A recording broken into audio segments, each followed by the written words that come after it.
The building of a dynasty.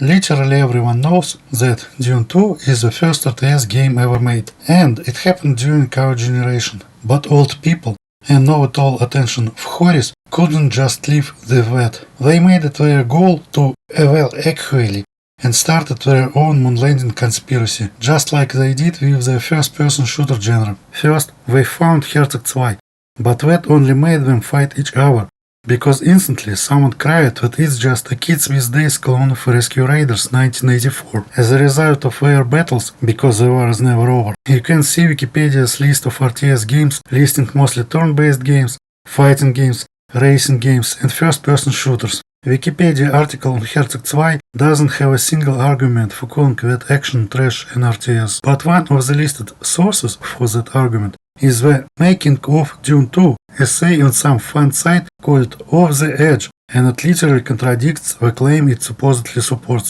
Although it had its precedents, with some fans attempting to retcon a gaggle of faintly similar 8-bit titles for the role, the world's first real-time strategy game can be named with little real controversy. If Herzog II is an RTS, the hell not Herzog I. It's literally the same game. If you ever hear someone say X is not the first Y, Z is the first Y, demand them to prove to you that they've finished X and Z and at least 10 of Y. People are artificial parrot toys which can't think but repeat everything their mic picks up, even if it's as utterly self-obviously moronic as the vaccine conspiracies. Dune 2 is absolutely the first RTS game ever made. But wait, how come it's Dune 2 and not Dune 1? Because these games have nothing in common. It's publishers' shenanigans. Both games came out almost at the same time. They had a license to make only one game, so they've used a loophole in the contract. The first release is an elevated adventure game adaptation of the movie,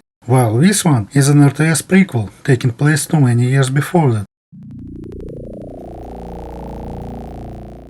Words have meanings, and terms are a specific type of words with specific meanings, which should not be used metaphorically or too broadly. When you say real-time strategy, it should have a very specific definition, which makes it distinct from any other term in the same category. Otherwise, it should not exist in the first place. RTS as a genre always deals with a very small scale, so the actual definitions and meanings of the individual words of the term are not helpful. Every game is an action-adventure. Every game is a simulation of sorts. To say that a genre exists, it has to be distinct from the older genres that have similar elements. Unless we know what is the difference, it's all just brassically ratsay again. Evolution and natural selection is how everything works in this world. Even non-living matter and abstract concepts follow the same principles. Evolution is not just some conspiracy to say that racist loonies worshipping imaginary gods are not superior to dark-skinned African people. Evolution drives all the changes in history. Just like in biology, there is a gene that separates RTS from anything before it. There is that one mutation that split that hominy monkey into pans and homos. All three have 98% of common DNA. A pan and a homo of the same sex has more DNA in common than the two different sexes of the same species. And yet, if we put the hairiest and dumbest, deformed and deficient human in the same room with the smartest chimp and the smartest bonobo in history, anyone can say which one is a human. What is the part that separated RTS into a separate genre? Which gene is it? Which mutation was successful? Unlike the hominy, this evolution have happened right before our eyes. Most people involved are still alive. Dune 2 is the first RTS game, but it's not the first game with real-time combat. This does not go very well for the Confederacy.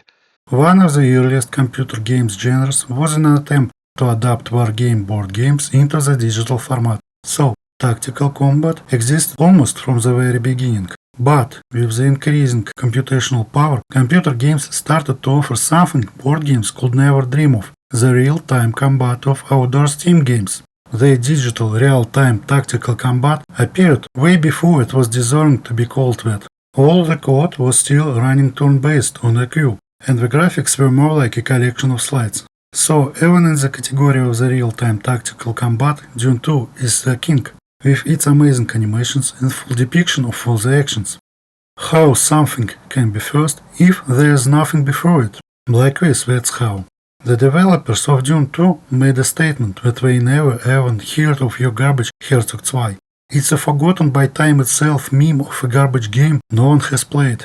Dune 2 has literally nothing in common with Herzog II, and not just because it obviously has literally nothing in common with Herzog II, but because it literally has nothing in common with Herzog II, not in its design, in its design paradigm, in its tech, in its lineage.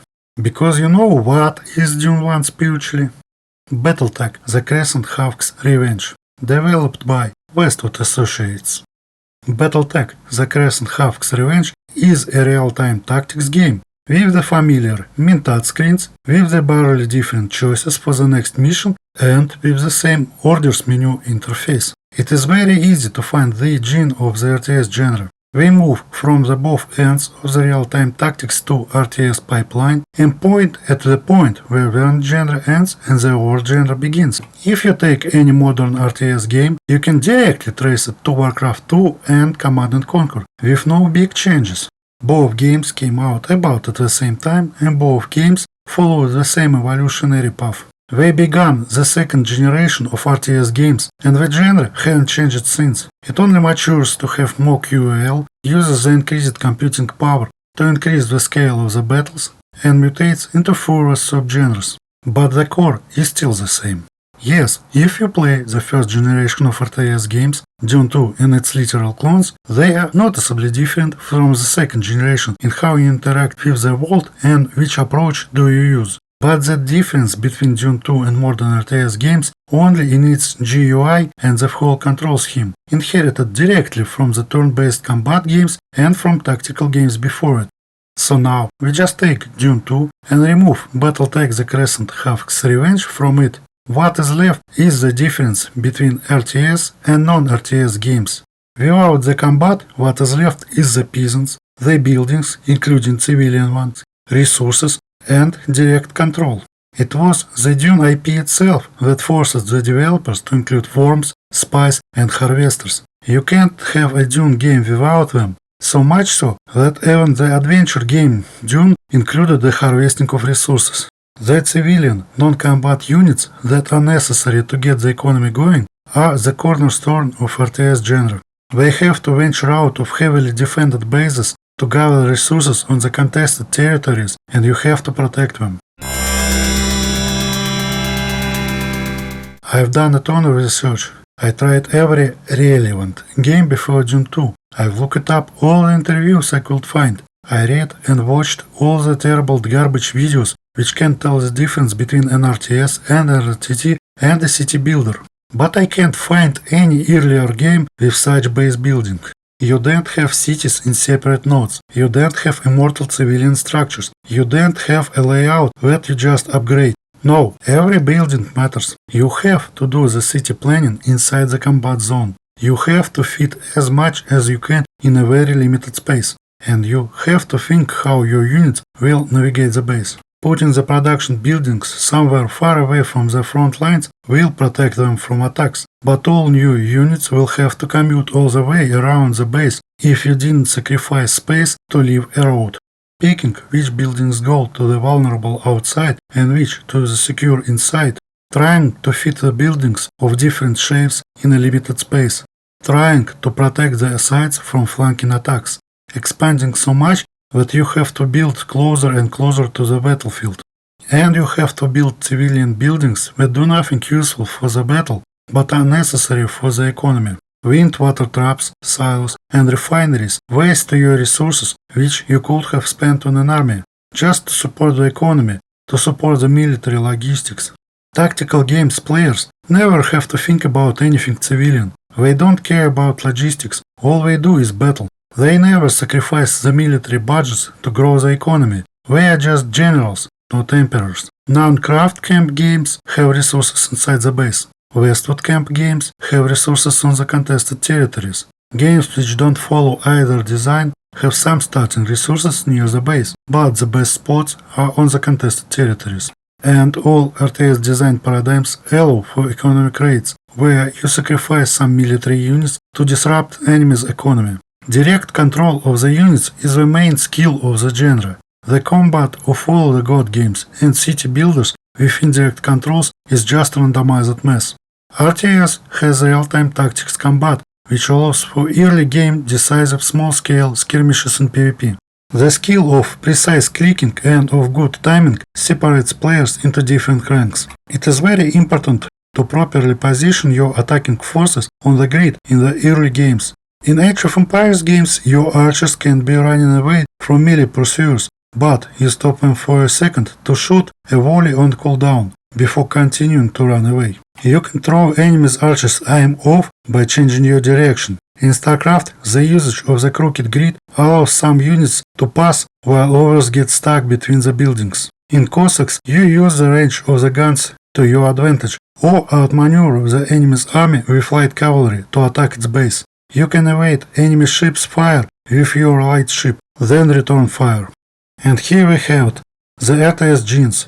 Peasants that gather resources, vulnerable buildings that take space and are on the battlefield, resources to actually fight over, real time, and direct controls to distinguish it from god games, management games, and city builders. GG easy.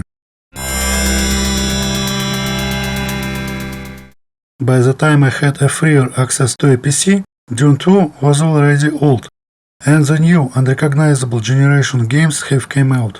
But I lived in a fourfold CIS country, so not only did we have a very elderly PC, all the games previously released flooded into the culture basically at the same time. So people saw the insane generational difference in graphics as a matter of price, not really realizing that 8-bit games are more than 10 years old already. So I've played Dune 2, knowing that it's the first RTS game ever made, but still not seeing it as archaic as it actually was. I've got myself a Sega Mega Drive 2 way into the 2000s, so I've played that version of Dune 2 when it was already 10 years old. I think I finished both versions at least once, one way or another, but I sure played both of them a lot.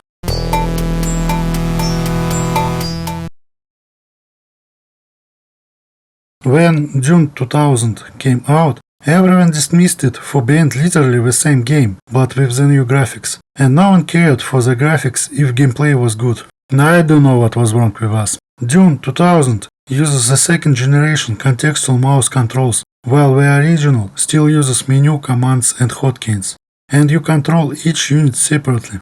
Even if the mechanics are the same, and most of the units are the same, gameplay-wise, they are very different games. I did check out the fan-made Dune 2 remakes, and they once again proved to me that most of them are done by lazy hacks with crooked hands. All of them are terrible. Terrible as a product, and they are equal to book burning. All of them run in incorrect aspect ratio. Those idiots didn't use integer scaling or aspect correction. Those idiots actually think those games were widescreen. And all of that before we even start discussing the usage of contextual mouse, rubber frame, and easy commands in a game balanced around archaic controls. Dune 2 is more vulnerable than other DOS games. There is no GOG release for whatever that's worth. Most new players will choose to download the fan art instead of the original game, and then they will be rewriting the history, just like the Dune 2 Source Ports players. This is not some baseless paranoia. This is happening right before our eyes. We have Command & Conquer Remastered and Warcraft 1 Remastered running without aspect correction. This isn't running the original games wrong anymore, like UFO on Steam. This is young people creating new games thinking that the originals were always wrong. If we do take into the account the way people are expected to interact with the game and its under-the-hood quirks, there's no way to update Dune 2 without turning it into an entirely different game. If we give players the modern multi-unit controls and make it run at real-time speed instead of NOQ, we are basically remaking the game from scratch. The sprites are already beautiful, and making crappy AI upscales of them, Homom 3 HD style, or terrible AI half upscales like in Warcraft 1 Remastered or Command & Conquer Remastered, would only ruin them. The story itself is so tiny and simple, there is no reason to remake the game. It already can fit into one sentence. Games are an interactive medium, and interaction is what makes the difference between one game and another, when both have the same story. I don't want to let go of Dune 2, but I don't think modern players must experience it the way it is. I do not have an answer. If we replace the non-story, replace the sprites, replace the gameplay, it will be a new game. And we already have This saves. Dune 2. It's called Dune 2000. And it doesn't work on Windows 10. So if we remake Dune 2000 in honest 3D and polish its gameplay, we will get This saves. Dune 2000. And it's called Emperor Battle for Dune. So I got myself the original vanilla Dune 2 and started setting up the stupid dosbox. I had to tweak things around to get the aspect correction running. I had to adjust the CPU cycles because it always defaults to the oldest machines, and it still runs blurry in full screen, no matter which settings I tried. Yet at the same size of the windowed mode, it runs crisp. DOSBox is just taking a piece. I'm so sick of its bull. My run on the Ninth Harkonnen map was an absolute crap show, with broken textures, broken logic, dying unit AI, and working towers. So I had enough and started looking for the options. DOSBox X has extreme stability issues. If you try searching for answers for any questions about DOSBox issues, you will see Jehovah's Scientologists posting the same pre-made copy-paste everywhere, entirely ignoring the opening post. It's the same paste about how you should hear the word of our Lord and Savior, DOSBox staging. The cultism level is literally insane and repulsive. So I installed it at home to see what it's about, and it runs in some non-English language. The image is all corrupt and covered by horizontal lines artifacts. There is no config file in the folder, you cannot change the language to English, and it freezes and it hangs right inside its own command line. Ctrl-V doesn't work, neither does RMB. And these disgusting degenerate cultist Scientology clones run around demanding everyone to use this crap. And because of their scam propaganda materials, it's very hard to find any relevant information. The dead search engines only loop you back to the same propaganda materials. We already have an epidemic of cash grab publishers, which is all of them, and especially GOG, since it deals with the DOS stuff the most, releasing games with default DOSBox settings in widescreen, with blurry AI slope upscale, running at load cycles. If the publishers move to staging, it will be only worse, because by default it runs with cinematic Instagram filters, blur, and black grid VHS fake post effect that renders the image interlaced but misses the every other frame, resulting in just black lines. After screaming at the screen for hours, I finally found that these idiots hid the config file from you in app data. So which side of the Hanlon's razor are you on? They literally made it to filter anyone with good knowledge of operating systems and of DOSBox, and to allow only red-eyed crazies who are working on this crap to know where to change the settings. They want everyone to run those games at load cycles with AI slope upscaling and the graphical artifacts. After screaming at the screen more and randomly switching the stupid AI slope filter settings, hoping to find the one with the raw image output instead of fan art MAGA graphics half interlacing post effects, I saw that it actually is capable of producing an image without blur, unlike DOSBox. But again, you have to spend an hour mixing and matching the render settings, all but one of which are Instagram filters. And lazy publishers or lamers will never do it. They will just use the default widescreen stretched Instagram blurry settings with MAGA graphics, destroying the game and burning books. And whoever made this crap doesn't want you to run those games with the original graphics. They want you to run them with broken interlacing Instagram filter and in not English language. So here's my findings. The config is hidden in AppData local, not even in roaming, but under one additional obscurity level. You can fix the language in this line. These lines remove Alpha's Instagram filters. And to upgrade the emulation from 8086, no one younger than 80 saw with their own eyes, use this line. For the ancient games you can adjust it down, Ctrl F11 should work. For the Windows 95 era DOS run games you can adjust it up. I probably missed some more settings I changed, but I honestly do not remember them. It was all trial and error, and being drawn in Zoomers, TikTok, Instagram, dog face filters. I finished 2 campaigns on the original DOSBox and a Atreides campaign on DOSBox staging. So, the game itself is properly dated, morally and technologically. On release, it was a real graphical powerhouse, with all the real animations and a lot of speech. It was realer timer real time than any real time at home on any scale before it.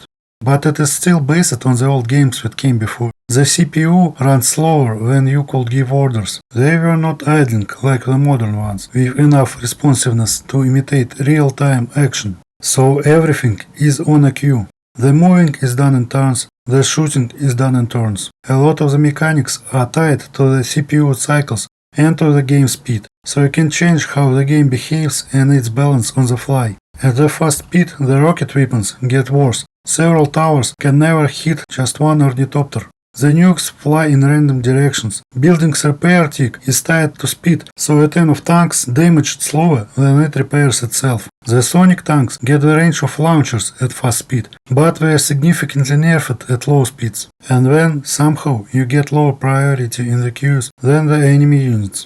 In the interviews, the devs are talking about the importance of using the mouse just like in Populous, but they didn't implement it in any new way. You have to click everything with a mouse, then move the pointer to the static, not even dynamic menus, and click the action before moving the pointer back to the playing field to click the target. So anyone who plays the game properly just pianos the hotkeys instead. And they didn't implement the rubber frame multi-unit selection yet. It was kinda obscure, but it did exist already. And both the big RTS developers used it in their sequels. Dune 2 even uses edge scrolling and a hover over run instead of pressing the button. Warcraft uses hotkeys, but doesn't have a proper edge scrolling.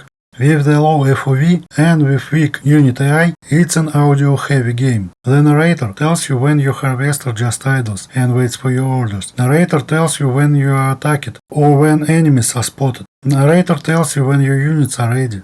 These days it feels awkward, but on release it was a selling point. So much actual audio of speech to even surpass Chris and Havk's Revenge.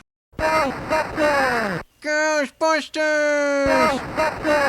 The game is designed for very weak hardware, so the soft unit cap is very low, and in late game maps you encounter even harsher building caps. To progress towards your own heavy vehicles, you have to first destroy something the enemy has. The game has the stupid westwards south bias. Attacking from below up gives you +1 range compared to the other way around. The old style DRM sucks. It wants you to input some useless nonsense from the manual, and it's a word parser, which made me nervous making a typo. When you win after the credits, the game just closes itself, instead of sending you back to the main menu. If you are ready to accept these terms of engagement, and you agree to party like it's 1992, it's an engaging game. At least it was for me. Since I more or less knew the outline of what to expect, I didn't have a repulsion to the barrier to entry. There is no skirmish, there is no multiplayer. The only game you're gonna play in Dune 2 is Dune 2. The building of a dynasty. And compared to Command & Conquer, the game starts as lenient as Warcraft 2. The campaign is 9 missions long, with not very meaningful choices between the maps of the same stage. The first 2 missions are basically a tutorial and ask of you to just get some resources. The third one can be hard when you are unfamiliar with the game. Anyone would want to play it on the fastest speed, but on the fastest the cheating AI is faster than you, and it gets priorities in queues. And it is omnipotent, controlling its every unit at the same time, while you fiddle with the menus. And the game has scripted events of delivering enemy units right in your rearward. The game has its own mechanics and its own character. The FOV is very low, the controls are in the menu, the technology is archaic, and yet it has a lot of features that even newer games lack. You start with infantry, and the infantry can go inside enemy buildings. But this is the same as Red Alert rules, they only damage the building. To take over one, you need to reduce its HP to red first. The repair rate is tied to the game speed, so on fast speed it is absolutely insane. Yet on the slow speed, the infantry moves so slow it's not really playable. The infantry walking speed is a joke, and everything can just run them over. If you take over enemy's construction yard, you won't be able to build with factions buildings. If it was already building something, it can't be a hostile building when it is placed by you. If it was building something unique, when you place that, it will turn into another construction yard. The most use the infantry has is to sacrifice 3 dudes to each worm to placate them. Worms are an awesome, unpredictable addition, but we think your units are much more tastier than enemies.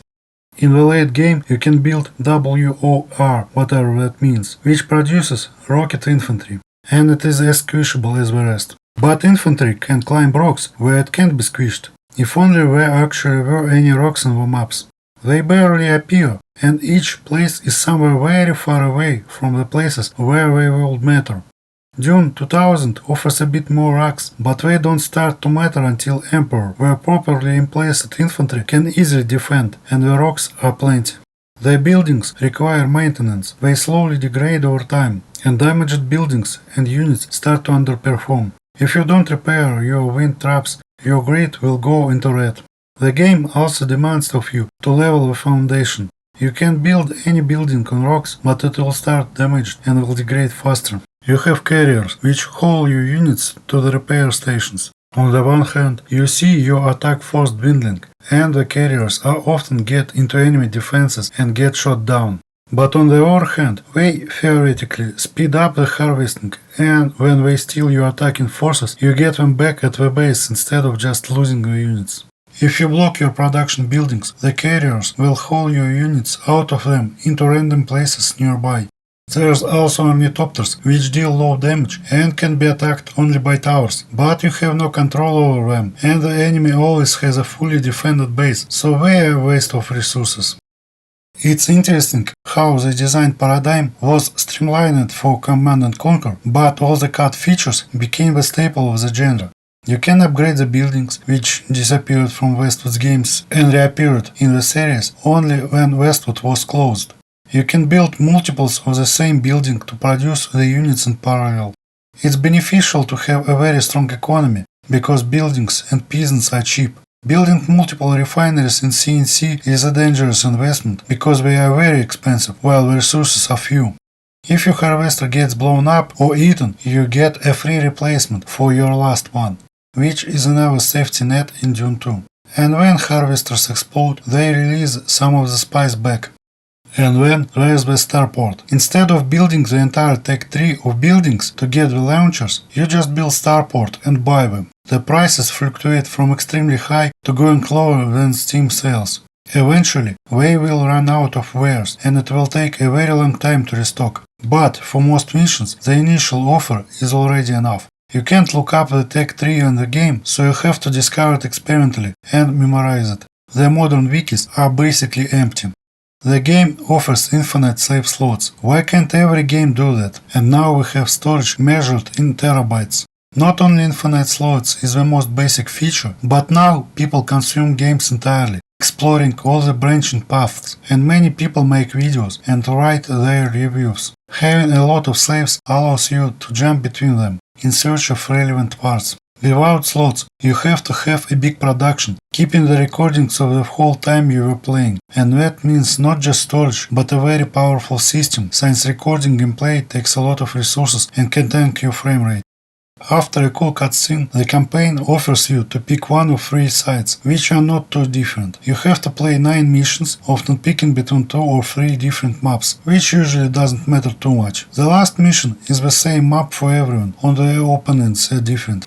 After the tutorial maps, the basic strategy is to build up an economy and amass the strongest unit available at this stage, and then rush the enemy's construction yard, because attacking any other building is pointless. They will be replaced super fast. When you get towers, building up a strong tower defense is good. Repairing them is cheaper than constantly replacing the defending units.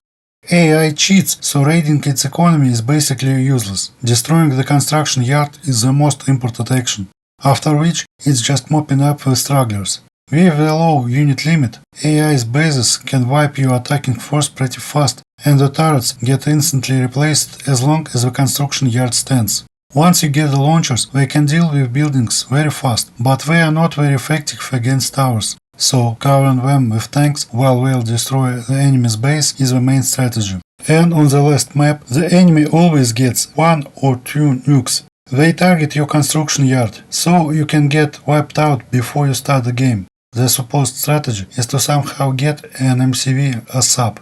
But you are going against 3 enemies with 2 yards each, so you will be pelted with nukes for some time. The only way to deal with it is to save often, play at fast speed to throw off their aim, and reload until the nukes land somewhere in the desert or destroy some useless buildings instead. After you pick your house and start the game, There's an option to change your house in the menu, but it doesn't swap your house, it just starts a new game, a weird button to have. I started with orders first, the new house created for this game, and they are kinda the weakest. They offer improved trikes, but trikes become basically obsolete the moment you get tanks. Even as recon, they get destroyed by the first turrets they encounter. Orders can't build launchers, so they have to rely on the merchant guild. Their unique unit is Deviator, a traitor launcher that gives you temporary control over enemy units. The control is so temporary, it often expires before the unit in question gets to fire. But recolored units often continue the shooting orders, so at least they can destroy something with friendly fire. Deviators are most effective against Harkonnen, since you can just self-destroy every devastator you recolor. There's also the raiding opportunity. If you have a lot of carriers, you recolor enemy harvesters, they got hauled to your base, give you all their space, and then become hostile, right near your turrets. The palace unit is a saboteur, a lonely infantry guy that instantly gets killed by the AI turrets. The penultimate mission is ours. You have to fight against RTS and Harkonnen being allied, which is really stupid story-wise. And then you are either constantly attacked by Freemen or being nuked all the time, depending on which map you choose. I ran out of money and forces. The map was already picked clean of spies, so I had to constantly save loot and babysit the remaining half-dead forces to somehow destroy all the yards and clean out the remaining enemy forces. And then the last mission offers you double nukes.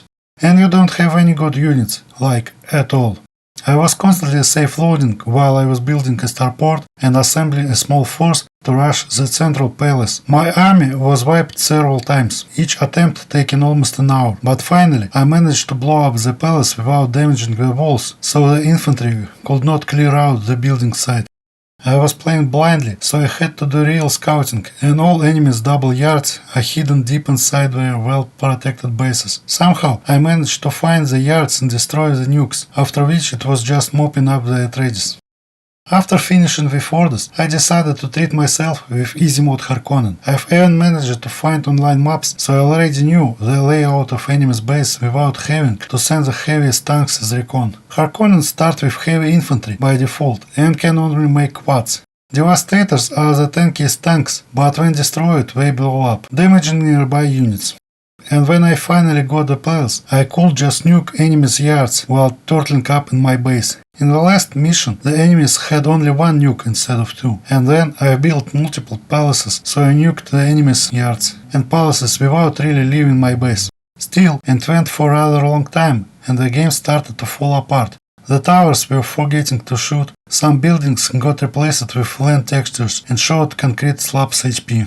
Then I started playing Atreides in dosbox staging, and somehow it was even easier than playing Harkonnen. Maybe I got lucky randomly picking the easier maps for each stage. And then you get sonic cannons. With the fastest game speed setting, they get the range of the launcher, and they are kinda immune to deviators, since sonic cannons don't destroy sonic cannons.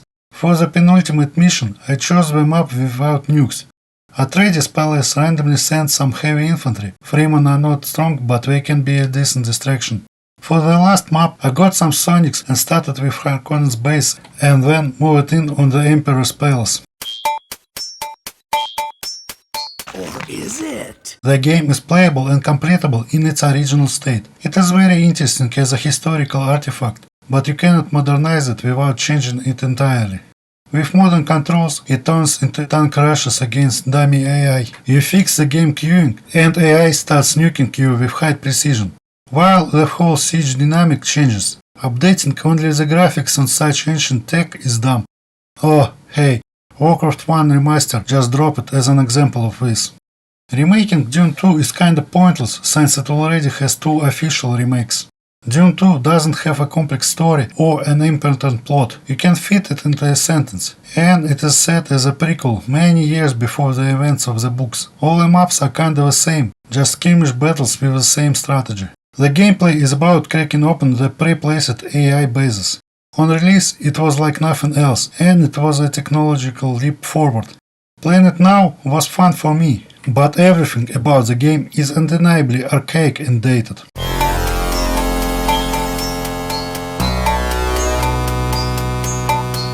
RTS is an unnatural genre for the gaming. No one asked for it. People who wanted combat played real-time tactics games. People who wanted city building games played city building games. People who played wargames wanted wargame scale and felt just fine with no economy, no buildings, and with turn-based combat. The genre was not born naturally as an evolution of computer software. It was injected into the game by the movie license. You literally can see the genre being born on the screen. You can pinpoint the exact frame of the movie where it starts, and it starts outside gaming. And you know it, because no one cloned a successful game until Warcraft. And even that was not liked and became instantly forgotten. Only when there were two hit games, both made by the same people who previously worked in the genre, there was a brief explosion of trend chasers. Still, it came and it went without being remembered by anyone. An average group of people cannot name anything but Westwood Games, Blizzard Games, and the Age of series.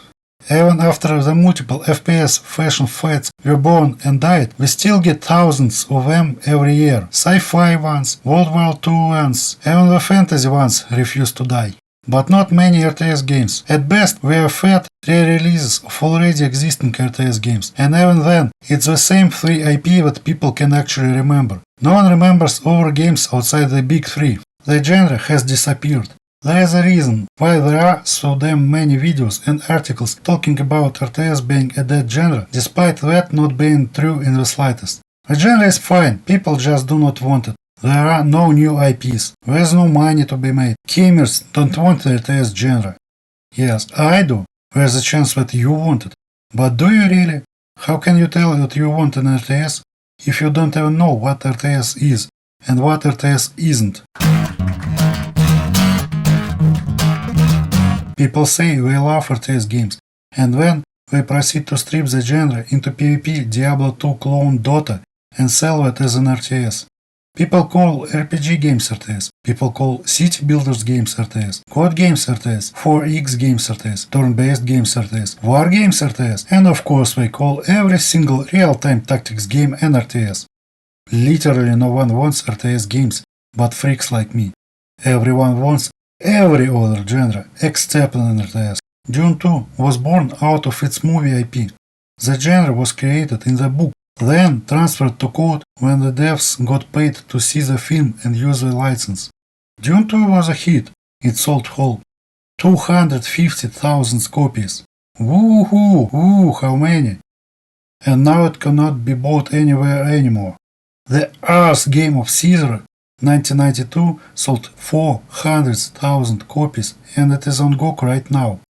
Nerd Shit UFO from 1994 sold 600,000 and is on GOG and Steam right now.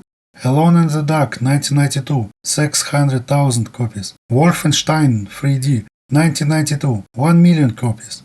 Mortal Kombat 3 million copies. Street Fighter 2 Turbo 4 million copies. Sonic 2 6 million copies. Yes, of course that's a lot of tangerines to oranges to grapefruit comparisons, but I didn't make an argument and then come up with the data. I looked up the data first and got an absolutely mind-blowing revelation that surprised me a lot. I just wanted to point out that no one rushed to clone Dune 2 in the age when games were written in months. The jump between Warcraft and Warcraft 2 happened in 1 year, yet Warcraft was released whole 2 years after Dune 2.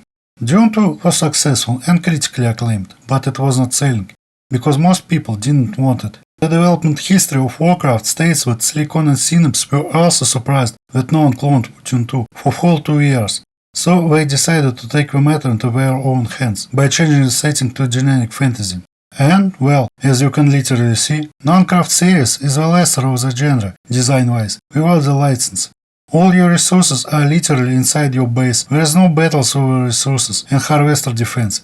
Dune 2 is awesome in 2025, if you like RTS as a genre. Warcraft is ass, and no one played it. When they rushed the sequel, they cut down a lot of stuff, but they finally employed better game design, better campaigns, better storytelling, proper difficulty curve, and good controls that trampled the technologically superior CNC and its clones. That's why Warcraft 2 is so good, that's why Warcraft 2 is so good today, no caveats. And that's why it was more popular and outshined CNC series in the long run. There's no market for RTS games, at least not the one with the devs crave, because then came out StarCraft. which basically removed even the forests. Now, literally all your resources are right in your base, so you don't have to fight over them. Being dumbed down so much made it more popular with more people than all other RTS games combined, and it caused the gold rush that is plugging the genre to this day. When there's a gold rush, sell shovels, but instead every single game developer who tries to make an RTS to this day spends the whole budget buying shovels and comes out empty. To this day, they only want to make the second StarCraft, and they sacrifice everything to it. But people who want StarCraft already have StarCraft. People who play chess competitively never bought into chess too. All the devs destroy the RTS games by trying to make them as bland and as so-called balanced and unfun as they only can. They go all in into esports, and esports still play only StarCraft. Most of the RTS campaigns are about you slowly building your economy and hiring a big army to slowly breach the pre-made by the devs giant well-protected enemies bases. That plays nothing like the stupid mirror skirmishes, so people who actually love the genre and not just APM garbage want good campaigns, not yet another attempt at creating an artistically vacant StarCraft killer StarCraft clone. The StarCraft campaign itself fits the definition of RTS games perfectly. That's why StarCraft is a good game, despite being one of the reasons the genre is dead. And then there was the second Exodus event. StarCraft lured in a lot of people who never played an RTS game before. All they wanted is to click really fast and press left sometimes. When their StarCraft 2 was released under the name of Warcraft 3, they left esport ballers with the original StarCraft and jumped the ship. And with the robust editing tools, they discovered really fast how to make their StarCraft 2 into properly their StarCraft 2. They didn't want an RTS, they didn't want esports balls, they wanted to click really fast and to press left sometimes. And that dog game made exactly what they wanted, and they enjoyed it immensely.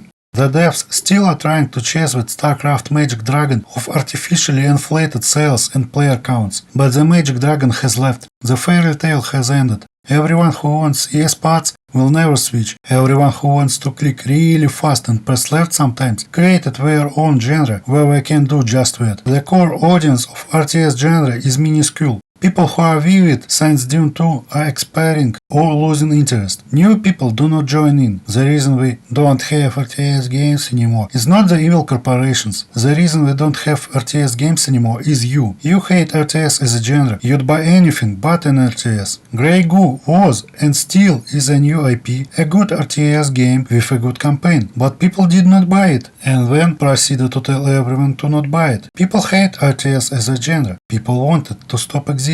People want everything else but an RTS game. Just look at this garbage list of garbage. It's so bad it even starts before Dune 2. People hate RTS genre so much they want to destroy even its claim to existence. People put everything into this list, everything that is not RTS. That's so bad, the notes column even confesses that these are not RTS games. People want to erase the term. People want it to mean nothing. People want to never see another new RTS game.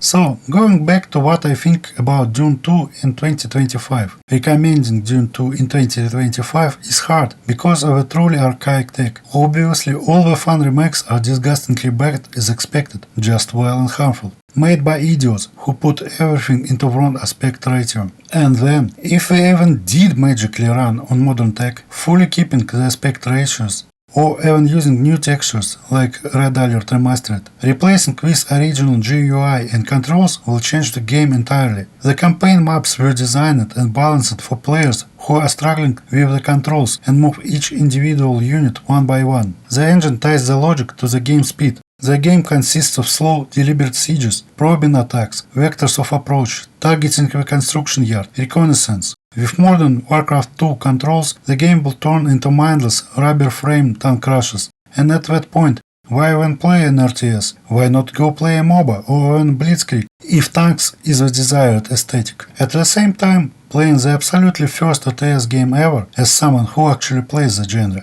and not only one game in it at best. Maybe with a couple of tactics or wargames on top of that, for turbo nerds, who nevertheless cannot tell such drastically different genres apart. Dune 2 is eye-opening and mind-boggling. A lot of the advanced mechanics are absent in later games.